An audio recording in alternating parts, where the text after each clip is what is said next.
प्रथम आपण म्हणा की मी या गावचा नागरिक आहे. मला भाग्य किती आहे की जे लोक ह्या मातीला डोकं ठेवतात आणि ह्या माती माझ्या कपाळाला लावतात, त्या गावचा मी नागरिक आहे, त्या गावचा मी नगरसेवक आहे, त्या गावचा मी नगराध्यक्ष. यासारखी मोठं पद कोणतं आहे? त्यासाठी काम करावं त्यांनी प्रामाणिकपणे काम करावं. म्हणून पहिली टाकी माझ्या तळावर उभी करण्यामध्ये आम्ही योगदान दिलं, मी सहकार्य केलं. कोणी जागा देत नव्हतं.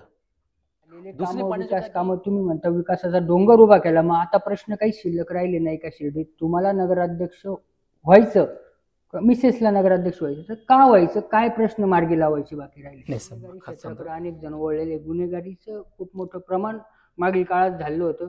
आता दादांची जेव्हापासून तुम्ही म्हणता जाळंदूर संघच केला, ती एंट्री झाल्यापासून बरंचसं त्याच्यावर आळा बसलाय, मात्र ते पूर्णपणे संपलेलं नाही, हे सत्य मान्यच करावं लागेल. काम करायचं असेल ना प्रशांत, तुम्हाला सांगतो, काम करायचं असेल तर काय पद्धत आहे हे सांगितलं नाही पाहिजे, पण थोडंसं मी आता फुकट चाललं राहिले.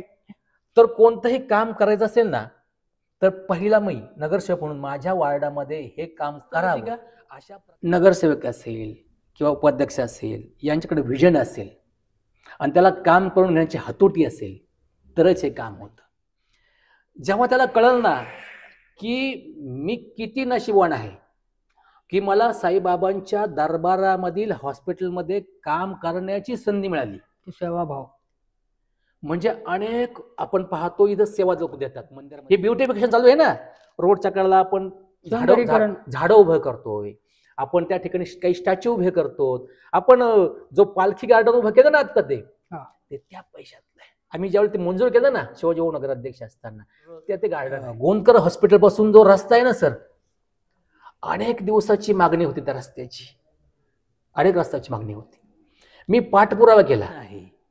ज्याला पाठबळ आहे आणि ज्याच्याकडे इच्छाशक्ती आहे, जो ह्या 23 लोकांना घेऊन चालू शकतो, 23 लोकांना घेऊन चालू शकतो, 24वा मुख्याधिकारी आहे, 3 स्वीकृत नगरसेवक होणार आहेत, या सर्वांची मोठ बांधून जो पुढे जाऊ शकतो तोच ह्या विकासाचा रथ पुढे नेऊ शकतो. भागांमध्ये कमी दाबाने केले, काही ठिकाणी रस्ते उधळले, आणि सर्वात महत्त्वाचं म्हणजे रिंग रोड जो आहे, तो शिर्डीचा आत्मा आहे, श्वास आहे, त्याचं काम बाकी आहे.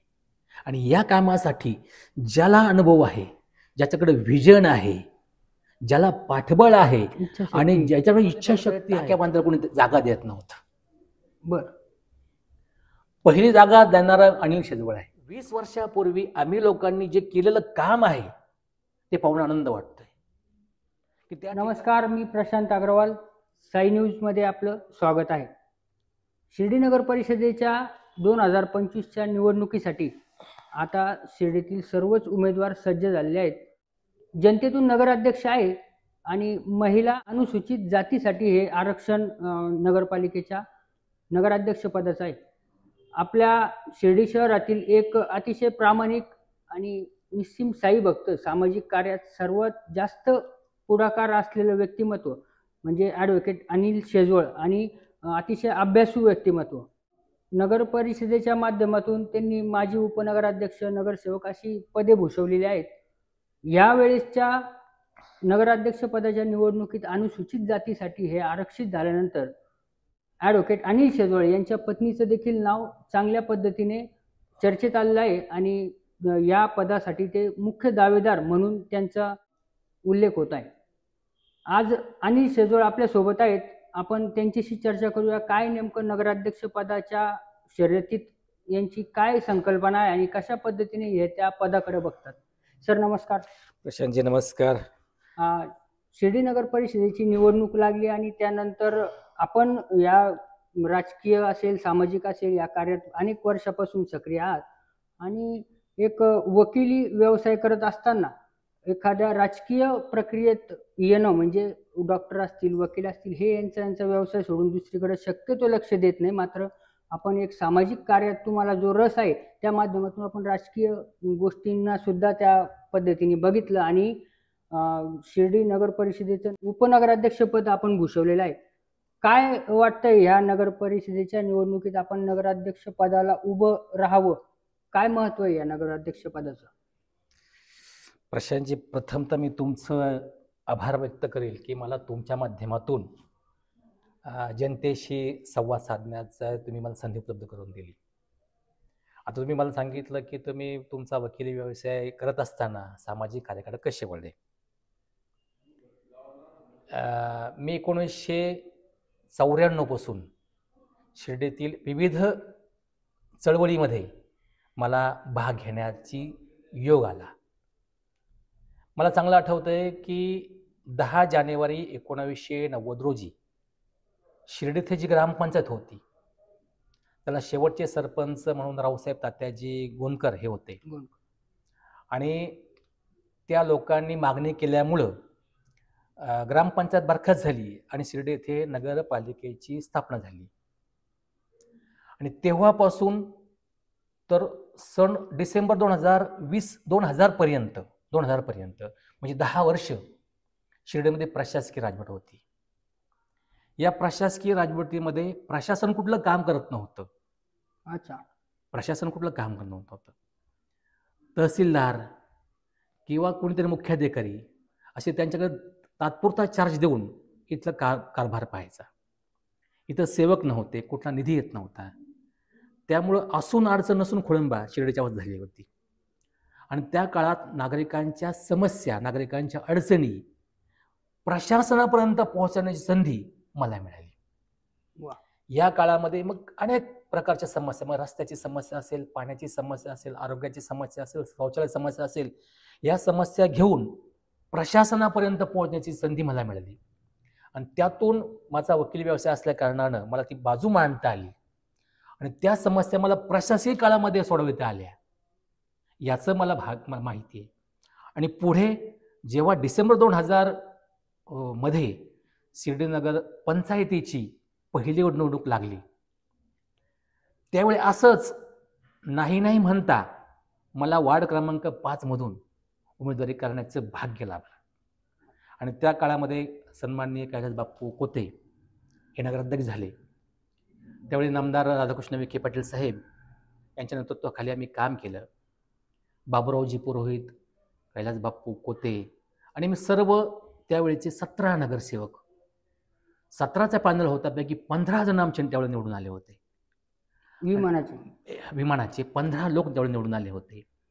आणि त्यावेळेस बापूंच्या सोबत मला काम करण्याची संधी मिळाली.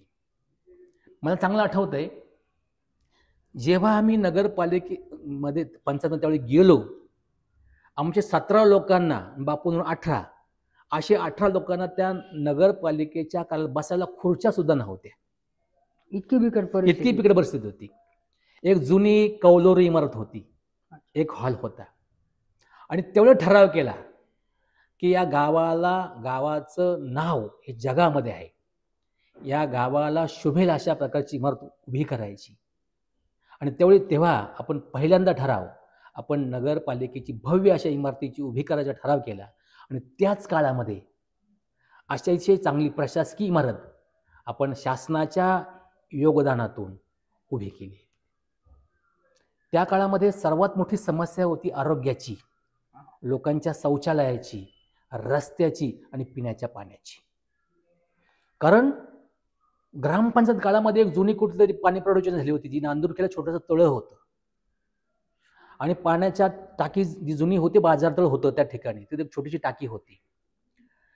जवळजवळ 25 वर्ष त्या पाण्याच्या टाकीचं गावाला पाणी पुरवठा होत होता. आणि गाव वाढत होतं, लोकसंख्या वाढत होती, पाणी पुरवठा एवढीच होती. आणि म्हणून तेवढे निर्णय घेतला की नामदार विखे साहेबांनी महाराष्ट्र शासनाची जागा कोणकुरी आणि नांदुरखेच्या मध्ये जी आहे ती 40 एकर जागा मिळवून दिली. 40 एकर जागा मिळवून दिली. आणि त्यावेळेस संस्थांकडे पाठपुरावा केला आणि संस्थाने त्यावेळी काही रक्कम दिली आणि ही पाणी पुरवठ्याची योजना जी आहे ती पूर्ण झाली. आणि आज रोजी आमच्या प्रत्येकाच्या घरामध्ये जे पाणी येतंय ना, आम्ही त्यावेळी जे काम केलं, बापू नगराध्यक्ष असताना नामदार साहेबांच्या नेतृत्वाखाली जेव्हा ते काम केलं, ते काम केल्यानंतर पाणी पुरवठ्याचं असेल, स्वच्छतेचे असेल, रस्त्याचं असेल, त्याची फळं आज आम्ही चोखतोय. आणि मला अतिशय सांगायला अतिशय वाटतोय की आज रोजी जे आपण जो पालखी मार्ग म्हणतो ना, पालखी मार्ग असेल, हा जो मनोज कुमार मार्ग म्हणतोय किंवा जो नवीन पिंपळ रोड म्हणतोय, ही शिर्डीकडं येणारी, मंदिराकडे येणारी, गावठाणकडे येणारी जे रस्ते होते अतिशय गलिच्छ होते. ते स्वच्छ करण्याचं काम, ते कॉन्क्रीट करण्याचं काम साईबाबा संस्थांच्या माध्यमातून कैलास बापू अध्यक्ष असताना आम्ही सर्व नगरसेवकांनी केलं. आणि म्हणून आज शहरामध्ये हे प्रमुख रस्ते त्यावेळेला मी केले आहेत ना, ते आजही तसेच आहेत. तेच रस्ते अजून आहेत. रुंदीकरणासह रस्ते केले, बंदिस्त त्यावेळी ड्रेनेज केलं, ती परिस्थिती अशीच आहे. दुसरं महत्वाचं काम मला सांगायला अतिशय अभिमान वाटेल की जी जिल्हा परिषदेची शाळा जी आहे ती त्या गावामध्ये होती, मंदिरागत होती. जुनी दगडाची इमारत होती, पत्र्याची इमारत होती. तर आरक्षणामध्ये त्या ठिकाणी शॉपिंग कॉम्प्लेक्स बांधावं असा ठराव होता. आणि झेडपीची शाळा इथं गोंदकरांचा सर्व नंबर 5 आहे, त्या ठिकाणी झेडपीसाठी आरक्षण होतं. 2 गोष्टी होत्या, शाळेचंही हस्तांतरण झालं पाहिजे, स्वच्छताही झाली पाहिजे, आणि दुकानदारांना त्या ठिकाणी शॉपिंग झाली पाहिजे, हा उदात्त हेतू ठेवला. आधी गोंदकर परिवारांशी आमचे ज्ञानेश्वर आबा गोंदकर यांनी पुढाकार घेतला. गोंदकर परिवाराशी कोणताही वाद न करता त्यांच्यासोबत निगोशिएशन केलं. संस्थांना त्या ठिकाणी सुंदर अशा प्रकारची इमारत बांधून दिली. झेडपी शाळा त्या ठिकाणी स्थलांतरित केली. त्यावेळचे विजयसिंह मोहिते पाटील शालेय शिक्षण मंत्री, ग्रामविकास मंत्री होते. त्यांच्या हस्ते शाळेचं उद्घाटन केलं आणि त्यांनी त्यावेळी सांगितलं, शाळेचं उद्घाटन मी आज केलं, उद्या शाळा इथं भरली पाहिजे. वा. आम्ही सर्वांनी त्या पाठीमागं आमचं योगदान होतं की आम्ही पाठपुरावा केला. दुसऱ्या दिवशी शाळा इथं भरवली. त्यासाठी लागणारं सगळं आम्ही यंत्रणा वापरली. शाळेचं सामान इथं आणून टाकलं, शाळा इथं भरवली. आणि दुसऱ्या दिवशी रात्री 10 नंतर ती शाळा पाडून टाकली. तिकडे शाळा पाडून टाकली. त्याचं असं झालं की त्याबाबत काही लोकांचा विरोध होता. बर.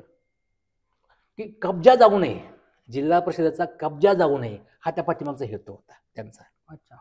आणि आमचा हेतू असा होता की झेडपी शाळा पाडल्याशिवाय त्या ठिकाणी शॉपिंग कॉम्प्लेक्स होणार नाही. आम्ही नगरसेवक, बाप्पू असेल, आबा असेल, मच्छूनाना असेल, असे अनेक नगरसेवक होते, गजोअण्णा असेल, अनेक नगरसेवक होतो, त्या ठिकाणी रात्रभर बसून होतो ती शाळा पाडण्यासाठी. आणि आज रोजी त्या ठिकाणी 16 गुंठ्यामध्ये जी शताब्दी मंडप आहे, मारुती मंदिराच्या पाठीमागे शॉपिंग कॉम्प्लेक्स आहे, पिंपळ रोड आणि मारुती मंदिराच्या मध्ये शॉपिंग कॉम्प्लेक्स आहे, अतिशय दिमाखात उभं आहे. आम्ही लोकांनी त्यावेळी जे कष्ट घेतलेत, कार्य केलं, त्याचं ते फळ आहे. आजही आपण जुने जर फोटो जर पाहिले, गुगलवर पाहिले, तर जुनी शाळा दिसते की ज्याच्यामध्ये भिकारी झोपलेले आहेत आणि झाडाखाली डुकरं लोळत आहेत. मला 2002चा, 3चा, 4चा इतिहास आठवतोय आणि आजचा इतिहास आठवतोय. हा 20 वर्षाचा जो आपण जर मागं जाऊन पाहिलं, 20 वर्षापूर्वी आम्ही लोकांनी जे केलेलं काम आहे ते पाहून आनंद वाटतोय की त्या ठिकाणी आज रोजी लोकांचं दुकानं चालतात, प्रपंच चालतो. तुम्हाला सांगायला आनंद वाटेल की पाणी पुरवठा झाली, पण पाणी पुरवठ्यासाठी टाक्या बांधायला कोणी जागा देत नव्हतं. बर. पहिली जागा देणारा अनिल शेजवळ आहे.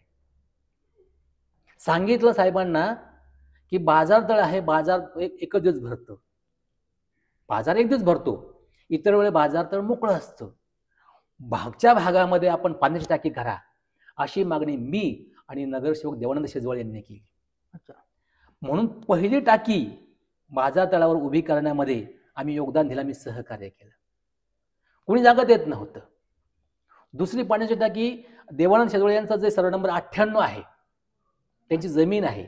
बर. 500 रूमच्या पाठीमागं त्यांची काही FSI मध्ये जमीन जागा होती, त्या ठिकाणी दुसरी जागी उभी केली 500 रूमच्या पाठीमागे. ती जागा आम्ही उपलब्ध करून दिली त्यावेळेस.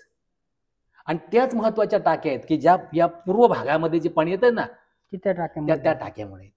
इतका चांगला काम आम्ही त्या काळामध्ये केलं. कसं असतं माहिती का, नगरसेवक असेल, किंवा उपाध्यक्ष असेल यांच्याकडे व्हिजन असेल आणि त्याला काम करून घेण्याची हतोटी असेल तरच हे काम होतं.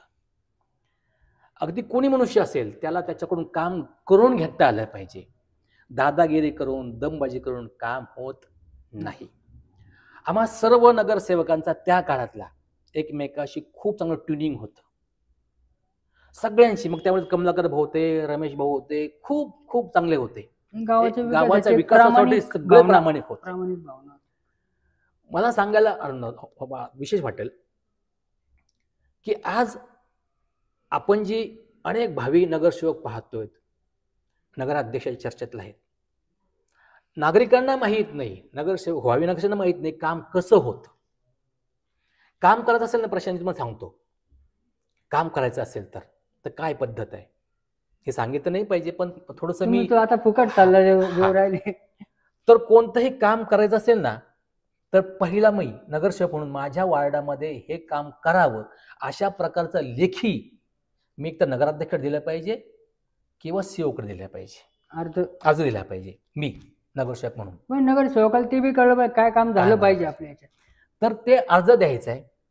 नगराध्यक्षांनी किंवा चीफ ऑफिसरनी तो विषय होणाऱ्या जनरल मीटिंगमध्ये, दर मासिकला जी मीटिंग होते दर महिन्याला, त्या मीटिंगमध्ये तो ठरावला ठेवायची, त्याचा अजेंडा तयार होतो. अनेक नगरसेवकांचे विषय असतात, इतर विषय असतात, त्यामध्ये तो विषय असतो. मीटिंगच्या दिवशी नगराध्यक्षाच्या अध्यक्षतेखाली जेव्हा ती मीटिंग होती त्या मीटिंगमध्ये तो विषय मंजूर होतो. मंजूर झाल्यानंतर पुढच्या महिन्यामध्ये जेव्हा मीटिंग असते ना तेव्हा तो विषय कन्फर्म होतो, त्याला काय म्हणतो, मंजुरी मिळते. म्हणजे काम अंतिम मंजुरी होते. अर्ज दिला आणि काम झालं असं नाही. या मीटिंगमध्ये विषय मंजूर झाला, पुढच्या मीटिंगमध्ये तो विषय अंतिम मंजुरी होते. त्याच्यानंतर आपण नगरसेवकांनी त्याचा पाठपुरावा करायचा, साहेब माझा तो विषय होता, रस्त्याचं काय झालं, त्याची मंजूर झाली, कधी चालू होते, कधी चालू नाही. मग त्याला सांगायचं हा रस्ता आहे माझा. मग त्या ओव्हरशिअरला म्हणजे इंजिनियरला स्पॉटला घेऊन जायचं, त्याने त्याला दाखवायचं, त्या इंजिनियरने त्या रस्त्याचं मोजमाप करायचं, त्याचा कच्चा नकाशा तयार करायचा, मुख्याधिकाऱ्यांची सही घ्यायची आणि ते प्रकरण टेक्निकल सँक्शनसाठी, त्याला तांत्रिक मंजुरी म्हणतो आम्ही, त्या तांत्रिक मंजुरीसाठी सार्वजनिक बांधकाम खात्यात संगमनेर यांच्याकडे पाठवायचं. एकच विषय नसतो तो, की मग त्यासाठी अनेक 10-12 विषय घेऊन ते तांत्रिक मंजुरीसाठी पाठवतात. तांत्रिक मंजुरी आली की त्याच्यानंतर ते प्रशासकीय मंजुरी पाठवावं लागतं. प्रशासन मंजुरी कलेक्टरकडे असते, कलेक्टर ऑफिसला पाठवावं लागते पैशासाठी, हे पैशासाठी की मंजुरी द्यायची का, प्रशासकीय मंजुरी येते आणि त्याच्यानंतर मग पैशाची व्यवस्था आहे असं पाहून मग पाठपुरावा करायचा, साहेब त्याचे टेंडर काढा. मग मुख्याधिकाऱ्याने टेंडर काढायला सांगायचं, मग ते टेंडर निघतं, त्याला 1 महिन्याची मुदत असते. ज्याचं बिलो असतं त्या ठेकेदाराला टेंडर दिलं जातं आणि मग त्याला वर्क ऑर्डर दिली जाते आणि तेव्हा पुढं वर्क ऑर्डर नंतर 3 महिन्यात त्याचं ते काम सुरू होतं. म्हणजे मी एखादा नगरसेवकांना अर्ज दिला तर प्रत्यक्षात काम सुरू व्हायला कमीत कमी 3 महिने पेक्षा जास्त कालावधी लागतो, जास्त कालावधी लागतो. रस्त्याच्या आजूबाजूला जी अडचणी तो तर विषय वेगळाच आहे, पण एवढं काम असतं. अशा पद्धतीचं काम आम्ही त्या काळामध्ये केलं आणि त्यासाठी तुम्हाला मुख्याधिकाऱ्याशी संबंध चांगले असावे लागतील, तुम्हाला तो जो इंजिनियरकडे काम आहे तुमचं त्याचे संबंध चांगले असावे लागतील, त्याच्याशी तुम्हाला गोड बोलून कोण काम घ्यावं लागेल. आणि आताची पद्धत आणखी वेगळी तुम्हाला सांगतो. आता असं झालं, पूर्वी पद्धत कशी होती प्रशांतजी तुम्हाला सांगतो, की सगळे कर्मचारी हे लोकल होते की परिसरातले होते. आता शासनानं नवीन पद्धत आणली, शासनाने केडरचे कर्मचारी भरलेले, केडरचे किती सगळे शासनाचे असतात, त्यांची मुदत फक्त 3 वर्षासाठी असते. ते सगळे अपडाऊन करतात. जसे पूर्वीचे कर्मचारी सकाळी 10 ते रात्री 10 पर्यंत काम करायचे, आता कोणताही कर्मचारी काम करत नाही. टाइम संपला, ते 10, 10:30, 11 येतात, 6 वाजता त्यांच्या टेबल सोडून निघून जातात, पंचिंग केलं की निघून जातात. अशा पद्धतीचं काम आम्ही त्या काळामध्ये केलं. सर, आपण सगळी पार्श्वभूमी तर सांगितली. आता काय नेमकं आपण पण प्रशासनात काम केलं आहे, उपनगराध्यक्ष म्हणून काम केलं आहे. अनेक विकास कामं झाले, अनेक नगराध्यक्ष झाले, उपनगराध्यक्ष झाले, अभय भैया असतील, विजयराव जगताप असतील, विजयराव खोते असतील, तुम्ही स्वतः केलेले उपनगराध्यक्ष म्हणून काम, निलेश दादा असतील, मंगेश नाना असतील, असे अनेक आहेत. आता काहींचं नाव राहिलं असेल, पण ह्या लोकांच्या काळात झालेले कामं, विकास कामं, तुम्ही म्हणता विकासाचा डोंगर उभा केला, मग आता प्रश्न काही शिल्लक राहिले नाही का शिर्डीत? तुम्हाला नगराध्यक्ष व्हायचं, मिसेसला नगराध्यक्ष व्हायचं, तर का व्हायचं? काय प्रश्न मार्गी लावायची बाकी राहिले? नाही सर, खास सांगतो की खरंच मी तुम्ही म्हणण्याप्रमाणे अगदी बापूपासून जी सुरुवात झाली तर शिवाजी गोंदकर पर्यंत कामाचा ह्या लोकांनी खूप काम केलं, सगळ्यांनी काम केलं. म्हणजे बापूने केलं असेल, काकीनं केलं असेल, थोरातताईने केलं असेल, आमच्याताईने केलं असेल, आणि त्या जगतापाने खूप चांगलं काम केलं. आमच्या भैयांच्या मिसेस योगिता शेळके, अर्चनताई खोते, शिवाजी भाऊ, या सगळ्यांनी खूप चांगलं काम केलं, सर्वांना विश्वास घेऊन काम केलं. आणि त्यांनी काम त्यांच्या हातून का चांगलं झालं काय माहिती का? त्यांना एकतर कौटुंबिक पाठबळ होतं. अच्छा, कौटुंबिक पाठबळ होतं. नंबर 2, त्यांना कामाचा अनुभव होता. बापूच्या हातून काम चांगलं का झालं माहिती का? बापू त्याच्या अगोदर 5 वर्ष संस्थांचे विश्वस्त होते. अगोदर विश्वस्त नगराध्यक्ष. त्यांना खूप मोठा अनुभव होता. तुम्हाला सांगतो, काकीला तो वारसा होता, बापूंचा कामाचा तो वारसा होता. थोरातला तोच होता. अलकाताईंनी अगोदर 3-4 वर्ष त्यांनी नगरसेवक म्हणून काम केलं होतं. आणि योगिताताईंचं तर भैयाचा कंप्लीट 15 वर्षाचा अनुभव होता. योगिताताईंना 15 वर्षाचा अनुभव होता, त्यामुळे इतकं काम करता आलं. शिवाजी भाऊंना मागील 20 वर्षाचा कामाचा अनुभव होता. अर्चनाताईला मागील 10 वर्षाचा नगरसेवकाचा अनुभव होता. या सगळ्यांना अनुभव असल्या कारणानं काम कसं करून घ्यावं, काम कसं करावं, आपल्या वरिष्ठ नेत्याकडं कसं जावं, खालच्या आपल्या सगळ्या 17-18 नगरसेवकांना कसं सोबत घेऊन काम करावं, प्रशासकीय अधिकाऱ्याकडून काम कसं करून घ्यावं, ही त्यांना टॅक्ट होती. त्याच्यामुळं काम झालं. आता काम राहिलं नाही का असं नाही, कामं खूप आहेत. कामं सांगू तुम्हाला सांगायला हरकत नाही की दुकानदाराच्या समस्या बाकी आहेत, इथल्या बेरोजगारांच्या समस्या आहेत, इथल्या फुल विक्रेत्यांच्या समस्या आहेत, इथं भक्तांची काही प्रमाणात लूट होते किंवा फसवणूक होते याचं काम आहे, इथल्या महिलांच्या सुरक्षिततेचा प्रश्न आहे, इथलं बेरोजगार युवकांना हाताला काम कसं मिळेल यासाठी प्रश्न आहे, सकाळी सायंकाळी जे लोक दुकानाला होतात त्यांच्या समस्या आहेत, रस्त्याबाबत समस्या आहेत, पाणी पुरवठ्याच्या अजून काही वाढीव समस्या आहेत, ज्या अजून काही भागात पाणी गेलं नाही, काही भागांमध्ये कमी दाबाने केले, काही ठिकाणी रस्ते उधळले, आणि सर्वात महत्त्वाचं म्हणजे रिंग रोड जो आहे, जो शिर्डीचा आत्मा आहे, श्वास आहे, त्याचं काम बाकी आहे. आणि या कामासाठी ज्याला अनुभव आहे, ज्याच्याकडे व्हिजन आहे, ज्याला पाठबळ आहे आणि ज्याच्याकडे इच्छाशक्ती आहे, जो ह्या 23 लोकांना घेऊन चालू शकतो, 23 लोकांना घेऊन चालू शकतो, 24वा मुख्याधिकारी आहे, 3 स्वीकृत नगरसेवक होणार आहेत, या सर्वांची मोठ बांधून जो पुढे जाऊ शकतो तोच ह्या विकासाचा रथ पुढे नेऊ शकतो. आणि म्हणून मला असं वाटतं, माझी पत्नी ही 2017 नगरसेविका झाली. तिच्या काळामध्ये किती पण काम झालं हे जनता सांगेल. प्रशांतजी, तुम्हाला सांगायला आनंद वाटेल, तुम्ही काही दिवस त्या भागामध्ये राहत होता, तुम्ही शिर्डीचे नागरिक आहात. जो पिंपळ रोड आहे ना, त्या रोडची अवस्था काय होती तुम्हाला चांगली माहिती आहे. एकदम वाईट. त्या देवीच्या मंदिरापाशी काय परिस्थिती तुम्हाला चांगली माहिती आहे. त्या रोडची परिस्थिती काय आहे तुम्हाला माहिती आहे. त्या चारीची अवस्था काय होती तुम्हाला माहिती आहे. सगळं बदलण्याचं काम नगराध्यक्ष नेतृत्वाखाली आम्ही केलंय. घर तिथं पाणी ना, घर तिथं पाणी आहे आज रोजी, घर तिथं घंटागाडी आज रोजी, घर तिथं स्वच्छता हे आम्ही करण्याचा भाग केला. आज प्रत्येकाच्या घरात शौचालय आहे. म्हणजे त्या काळामध्ये सार्वजनिक शौचालयाची कल्पना मांडली गेली.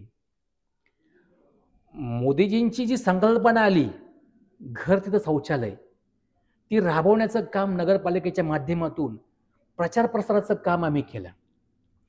त्याचकडे मला अतिशय अभिमान वाटतो.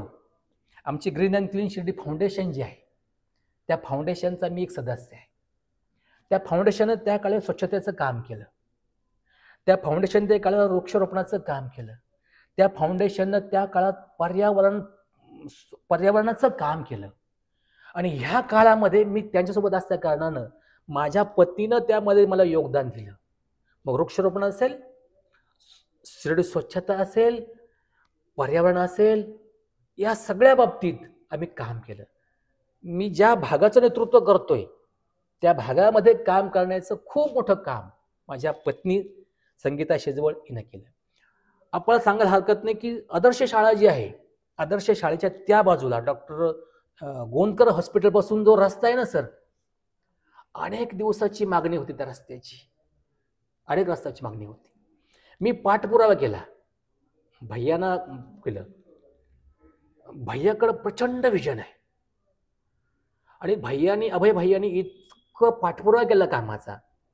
त्यांनी संस्थांकडं 18 रस्त्याची मागणी केली, 18 रस्त्यांची. करून द्यावं. हा, संस्थांनी मदत करावी, निधी करावी अशी मागणी केली. माझ्या वार्डामध्ये त्यावेळी भैयाने 2 रस्ते दिले. संतोष गोंदकर हॉस्पिटल रस्ता जो असताय ना, जो कुठंच नव्हता, जिथं फक्त चिखल होता कायमस्वरूपी, गावाच्या जवळ असणारा रस्ता, विद्यार्थी यायचे, नागरिक यायचे, हॉस्पिटल लोक यायचे, तो रस्ता करून तो पुढे गायकवाड वस्तीपासून, गायकवाड चौकपासून तर खाली पास सोनेरी वामनदारीपर्यंत तो रस्ता संस्थांच्या निधीतून त्या काळात केला. प्रभागामधला सर्वात मोठं गार्डन त्या ठिकाणी उपलब्ध केलं आपण त्या आदर्श शाळेच्या जवळच.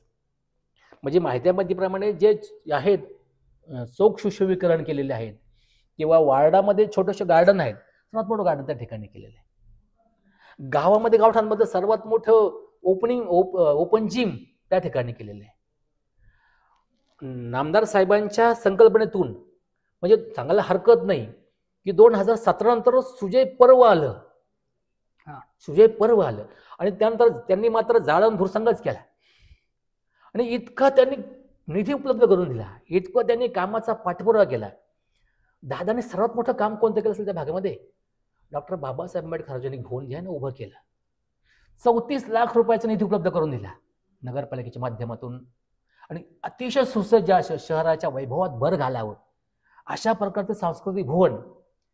माझी पत्नी ज्या वार्डाची प्रतिनिधित्व करते त्या प्रतिनिधित्व करणाऱ्या वार्डामध्ये ते सांस्कृतिक भवन उभं केलं.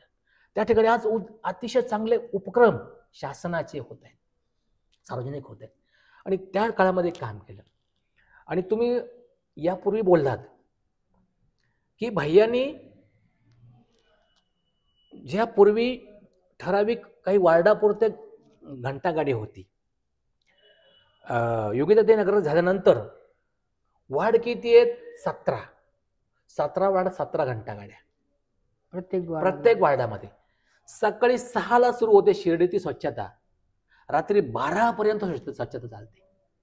सगळे वार्ड स्वच्छ होतात, सगळे रस्ते स्वच्छ होतात आणि प्रत्येक घरातून कचरा गोळा केला जातो. आपण शेजारच्या दोन्ही आसपासच्या नगरपालिकेचा विचार करू, कचऱ्याचे ढीग आहेत. म्हणजे कचऱ्याचे ढीग असणारं गाव होतं, कचरा कुंडी असणारं गाव होतं. आज ते कचरा कुंडी मुक्त गाव आहे. म्हणजे कचऱ्याचे डम्पिंग आपल्या शिर्डी शहरात गावात कुठं दिसत नाही.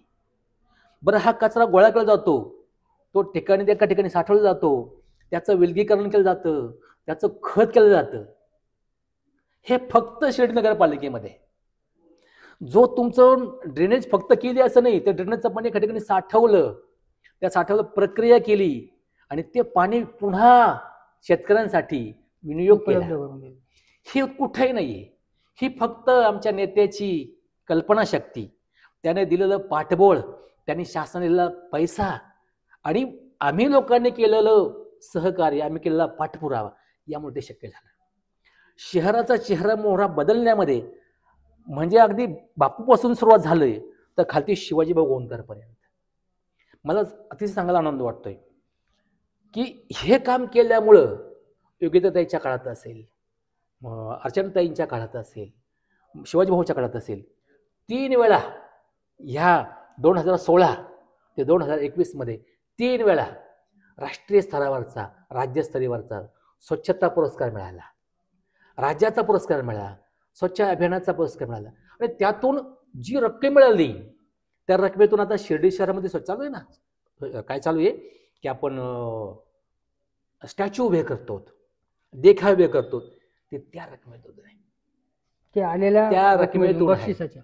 म्हणजे शिवाजी भाऊ अध्यक्ष असताना आम्ही जे ठराव केले होते, ब्युटिफिकेशन ज्याला म्हणतो आपण, हे ब्युटिफिकेशन चालू आहे ना, रोडच्या कडेला आपण झाडं उभं करतोय, आपण त्या ठिकाणी काही स्टॅच्यू उभे करतो, आपण जो पालखी गार्डन उभं केलं ना आता ते त्या पैशातलं आहे. आम्ही ज्यावेळी ते मंजूर केलं ना शिवाजी भाऊ नगराध्यक्ष असताना, ते गार्डन आहे, त्या निधीतलं ते गार्डन उभं आहे. म्हणजे ह्या आमच्या स्वच्छता कर्मचाऱ्यांनी जे कष्ट केले, आमच्या नगरपालिकेच्या सीओ पासून, कर्मचाऱ्यापासून, नगरसेवकापासून, नगराध्यक्षपासून जे झोकून जे काम केलं ना, त्याचं फळ म्हणून आम्हाला 3 वेळा राष्ट्रीय स्तरावरचा पुरस्कार, राज्य स्तरावरचा पुरस्कार मिळाला. त्या रकमेतून हे ब्युटिफिकेशन चालू आहे.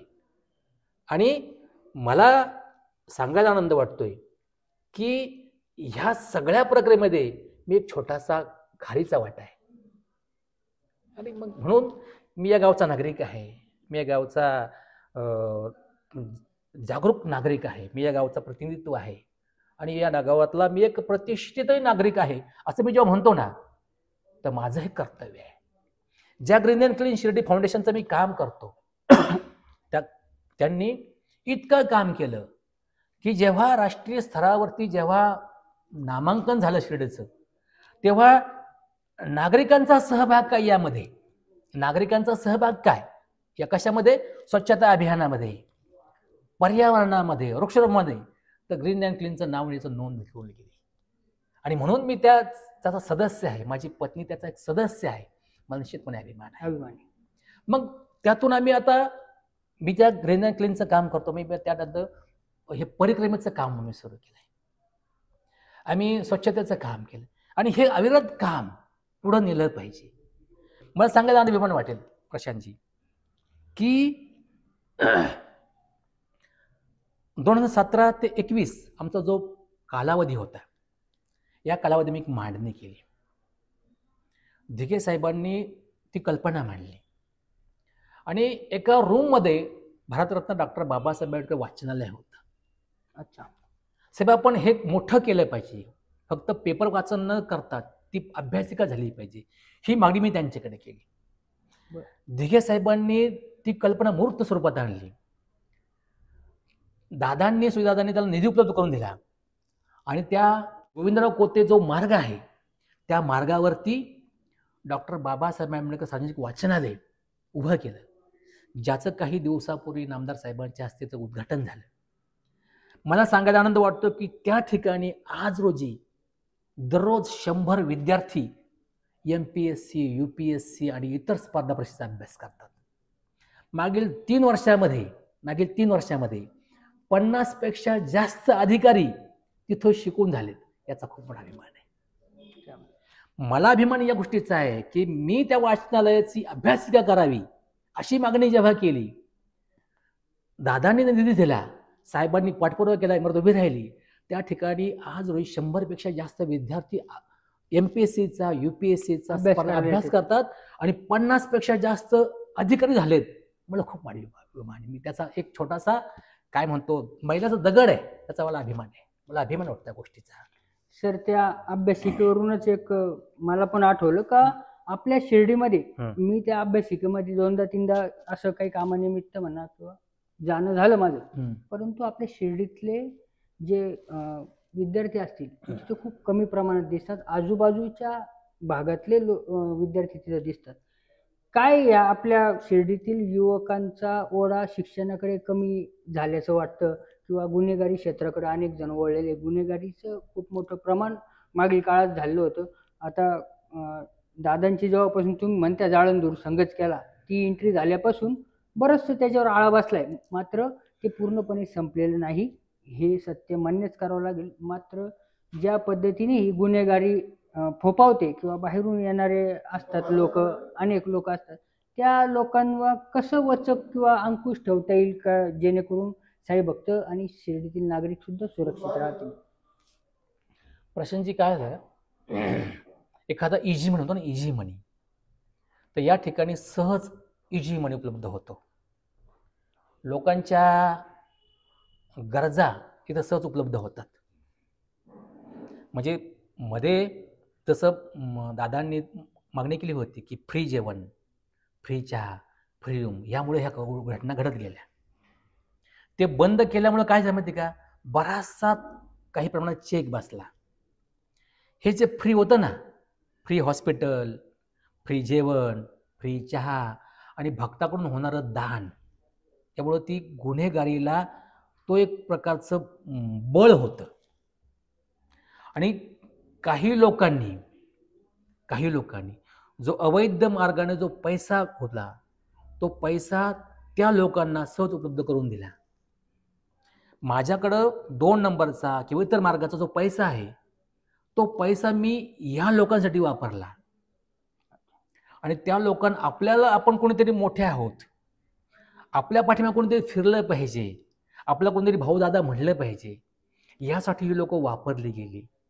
आणि त्यातून ही गुन्हेगारीचं प्रमाण, आज मी भाई झाले, उद्या हा भाई आहे, उद्या तो भाई आहे, अशी भाई लोकांची टोळी इथं तयार होत चालली होती. आणि त्याला दादांनी वेळीच ओळखलं आणि वेळीच ती ठेचून काढलेली. आणि मला सांगायला अभिमान वाटतो की खूप मोठ्या प्रमाणामध्ये हे प्रमाण कमी झाले. एखादा भाईनं जर डोकं वाढण्याचा प्रयत्न केला की ताबडतोब त्याला नेस्ताभूत करण्याचं काम होतं. आता हे कायमस्वरूपी संपवण्यासाठी काय पर्याय? शिर्डीच्या पोलिसावर आहे ना, इथं मंजूर 110 पेक्षा जास्त पद आहेत पोलिसांची. 1 PI आहे, 2 API आहे आणि 4 पेक्षा जास्त PS आहे, अशी पोस्ट आहे. आणि इतर जवळजवळ 90चा 90-100चा स्टाफ आहे. इथला प्रचंड लोड आहे. आसपासची गावं पण आहेत, VIP आहेत, रोजचे कार्यक्रम आहेत. आणि ह्या अपुऱ्या पोलीस बळाऐवजी पोलिसांना म्हणावा तितका वेळ देता येत नाही. पोलीस 24 तास काम करतात, पण यासाठी त्यांना ते काम करून हे काम करावं लागतं. कोर्टाकडे पोलीस असतात, हॉस्पिटलकडे पोलीस असतात, शाळेकडे पोलीस असतात, बंदोबस्ताला पोलीस असतात, VIP ला पोलीस असतात. आणि एवढं करून त्यांना गुन्ह्याचा तपास करायचा आहे, गुन्हेगारावर चेक करायचा आहे, 2 नंबर धंदे बंद करायचे. त्यांना इतकं प्रचंड त्यांच्यावर काय म्हणतो त्याला बर्डन आहे, तणाव आहे. आणि त्यामुळे इथं यायला कोणी तयार नाही. मला सांगायला वाटतं की 40-45 लोकांचा फक्त स्टाफ आहे इथं. जो 110चा स्टाफ मंजूर आहे पोलिसांचा, तो 40-45 लोक काम करतात, इथे येत नाही. आणि त्यातल्या काही लोकांना सुट्टी असते, कोणी आजारी आहे, काही प्रॉब्लेम असतो. साईबाबा संस्थांच्या म्हणजे नगराध्यक्षपद भेटल्यानंतर विश्वस्त पद आपोआपच येतं. काय अशा अडचणी आहेत कायदेशीर का आपण वकील म्हणून त्या अनेकदा असं होतं का काही कायदेशीर बाबींमुळं अनेक गोष्टी अडकून राहतात, किंवा साईबाबा संस्थांच्या हॉस्पिटल आहे समजा, त्या ठिकाणी ज्या पद्धतीचं मागच सुजेदारांनी सांगितलं का बाबा खूप गोंधळ चालतो, मला 2 दिवस फक्त द्या हातात, मी सगळं क्लीन करून दाखवतो. तर हे जे ज्या पद्धतीने घटना घडतात साईबाबा संस्थांच्या परिसरात, आता ते मी उल्लेख करणार नाही काय काय घडतात, तुम्हालाही माहिती. ते बघून कुठंतरी एक मनाला कुठंतरी खंत वाटते का यार मी जर तिथं असतो तर आता त्या पद्धतीची संधी कदाचित उपलब्ध झाली बाबांच्या कृपेने, तर काय वाटतं कशा पद्धतीने या गोष्टीवर आळा घालता येईल? सर्वात महत्त्वाचं म्हणजे का की जी कोणी व्यक्ती जी नगराध्यक्ष होईल ती लगेच संस्थांचा विश्वस्त होईल असं नाही. त्याचं कारण असं की जेव्हा ती 13 लोकांची कमिटी येईल ना, तेव्हा त्या 13 मध्ये ती नगराध्यक्ष हे पद सिद्ध येईल. आज रोजी तरी हायकोर्टानं 3 लोकांची सदस्य समिती केलेली, त्यांनाच फक्त कारभार पाहता येईल. मध्यंतरी शासनाने काहीतरी 5 लोकांची कमिटी केली होती ना, नामदार साहेब होते, हे होते, बरेच जण होते त्यामध्ये, आशुतोष काळे बघ 5 जण होते. ती कोर्टानं अवैध ठरवली, रद्द ठरवली. म्हणजे जो कोणी नगराध्यक्ष होईल तो लगेच संस्थांचा विश्वस्त होईल असं नाही. जेव्हा विश्वस्त मंडळ येईल तेव्हाच त्या 13 मध्ये हे नगराध्यक्ष विश्वस्त असेल.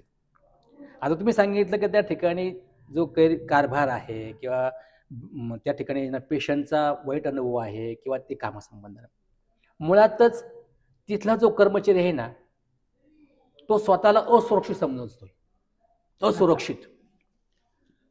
त्याचं कारण असं, त्याला वाटतं मी ठेकेदारी नाही, हे माझं कामच नाही, हे काम परमनंट लोकांचं आहे. स्वच्छता कर्मचाऱ्याला वाटतं हे काम त्या वॉर्ड बॉयचं आहे, वॉर्ड बॉयला वाटतं हे काम डॉक्टरांचं आहे, जबाबदारी डॉक्टरला वाटतं हे काम प्रशासनाचं आहे, प्रशासनाला वाटतं कार्यकारीचं आहे, आणि कार्यकारीला वाटतं हे काम बॉडीचं आहे. प्रत्येकाची जबाबदारी काय आहे? त्या ठिकाणी एखादा डॉक्टर असेल ना, डॉक्टरने सांगितलं ना की 10 तास मी इथं काम करतोय आणि ह्या कामाचं मी पेमेंट घेतोय, पगार घेतोय, मी फुकट करीत नाही. त्यांनी 10 तास फक्त काम केलं ना, फक्त 10 तास 8 तास काम केलं ना, तो वॉर्ड बॉय आहे, तो नर्स आहे, तो ब्रदर आहे, तो त्या कामाचं तो काम लागण्यासाठी तो किती धडपड करतो, कोणाच्या पाया पडतो, याच्याकडे जातो, याकडे जातो. पण जेव्हा तो जातो ना, जेव्हा त्याला कळलं ना की मी किती नशीबवान आहे की मला साईबाबांच्या दरबारामधील हॉस्पिटलमध्ये काम करण्याची संधी मिळाली. सेवाभाव म्हणजे अनेक आपण पाहतो इथं सेवा लोक देतात, मंदिरामध्ये सेवा देतात, मोफत सेवा देतात, प्रसादात सेवा देतात, आणि ते अर्ज करतात आम्हाला सेवा करण्याची संधी द्या म्हणून, आणि ते मोफत करतात. माझ्या संस्थांच्या कर्मचाऱ्यांना ही विनंती आहे की तुम्ही नशीबवान आहात, काय की तुम्हाला पगार देऊन, बाबांचा पगार देऊन काम करण्याची संधी मिळालेली. सेवेचं कार्य पगार देऊन द्या, आणि तुम्ही ते काम आहे ना, तुमचे 8 तास 10 तास फक्त प्रामाणिक करा. तुम्हाला काम काय करायचंय, जेवढं नेमून झालं काम आहे ना त्या रुग्णाचं, ते करा. इथलं हॉस्पिटलमधली कोणतीही अडचण राहणार नाही. प्रशांत सांगतो, इतकं हॉस्पिटल आपलं सुसज्ज आहे, इतकी आपल्याकडे मशिनरी, इतकी आपल्याकडे औषधं आहेत, फक्त ती मानसिकता नाही, जबाबदारी नाही. यासाठी काय आवश्यकता आहे? फक्त माझ्या इथं पाहिजे, मला हे काम करायचं आहे, माझी जबाबदारी आहे आणि मी करीन. जेव्हा होईल ना, तेव्हा निश्चितपणे साईबाबा रुग्णालय, सुपर हॉस्पिटल रुग्णालय हे आपल्या भागातलं हे सर्वात मोठं आयडियल हॉस्पिटल असेल. मग ते तिथं असेल किंवा मंदिरातला कर्मचारी असेल किंवा तुमचा सुरक्षा गार्ड असेल, ह्या सगळ्यांची जबाबदारी हीच आहे की मी परमनंट नाही, मी इनमध्येच आहे, मी आउटमध्येच आहे, मी किती दिवस राहील, तो त्या विवंचनेमध्ये आहे. तुला पगार मिळतोय, तुझ्या जागेवर येण्यासाठी हजारो लाईन लावून उभे आहे दारामध्ये, पण तुला जे मिळालं ना काम, ते प्रामाणिकपणे कर, ही जाणीव त्यांना करून देण्याची जबाबदारी. प्रथम आपण म्हणा की मी या गावचा नागरिक आहे. मला भाग्य किती आहे की जे लोक ह्या मातीला डोकं ठेवत होतात आणि ह्या माती माझ्या कपाळाला लावतात, त्या गावचा मी नागरिक आहे, त्या गावचा मी नगरसेवक आहे, त्या गावचा मी नगराध्यक्ष. यासाठी मोठं पद कोणतं आहे? त्यासाठी काम करावं त्यांनी प्रामाणिकपणे काम करावं. आणि असं केलं ना तर शिर्डी सुधारायला वेळ लागणार नाही. तो भाव फक्त इथे पाहिजे. दाखवण्यासाठी काम करू नका, हे माझं जबाबदारीच आहे. गावच्या 34,000 लोकांनी माझ्यावर जबाबदारी टाकलेली आहे, यासाठी काम करावं लागेल त्याला. कोण असेल तो, नगराध्यक्ष असेल किंवा तो विश्वस्त असेल. मी या गावचा मी कोण नाही, मी या 34,000 लोकांचा कोण आहे, प्रतिनिधी आहे, हे म्हणून तुम्ही काम करा. तेव्हा तुम्हाला जनता लक्षात ठेवील. तर असे आले किती आणि गेले किती, जन पळभर म्हणतील हाय हाय. अशी परिस्थिती होऊ द्यायची नसेल तर जो कोणी नगराध्यक्ष होईल त्यांनी प्रामाणिकपणे काम करावं, अशा प्रकारची माझी अपेक्षा आहे.